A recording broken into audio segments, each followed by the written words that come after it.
Anantagiri news channel video అప్డేట్స్ను ఎప్పటికప్పుడు మీ మొబైల్లో పొందాలనుకుంటే సబ్స్క్రైబ్ బటన్ని ప్రెస్ చేయండి. వీడియో నోటిఫికేషన్ కోసం బెల్ ఐకాన్ని క్లిక్ చేయండి.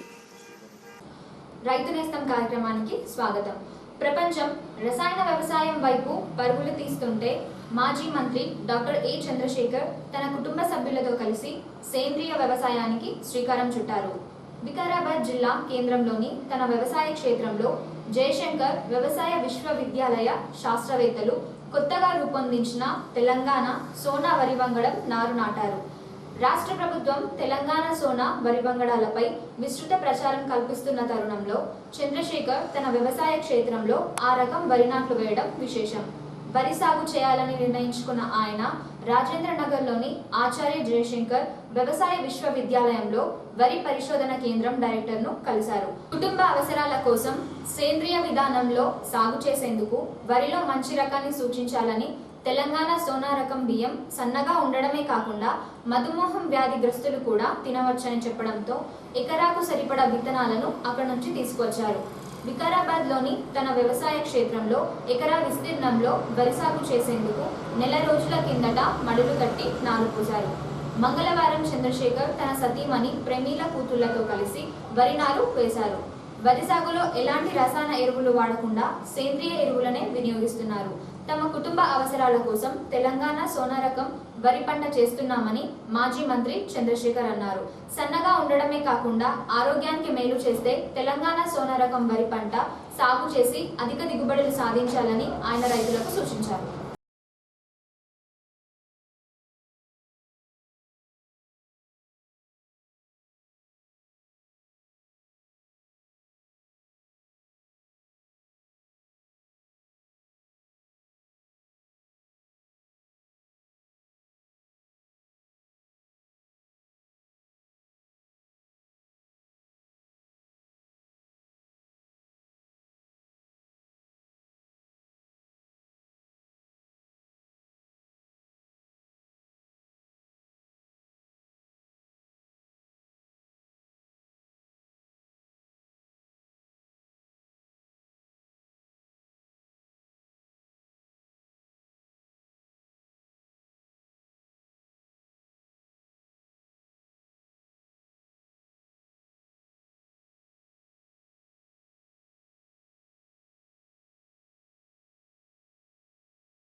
వరి సేద్యం గురించి ఈరోజు రాజేంద్ర నగర్ వెళ్ళి రైస్ రీసెర్చ్ సెంటర్లో లేటెస్ట్గా వచ్చిన ఈ వరిని వంగడాన్ని తీసుకురావడం జరిగింది. ఇది షుగర్ ఉన్న వాళ్ళు కూడా ఈ రైస్ తినొచ్చు అనేది ఏదైతే ఈరోజు తెలంగాణ సైంటిస్టులు ఈరోజు ఇది ప్రత్యేకంగా కనుక్కొని ఏదైతే ఇది సీడ్ తీసినారో దాన్ని ప్రథమంగా మన దగ్గర పెట్టాలని చెప్పేసి ఇది రోజు 1 ఎకర్ లోపల ఈ సేద్యాన్ని చేస్తున్నాం.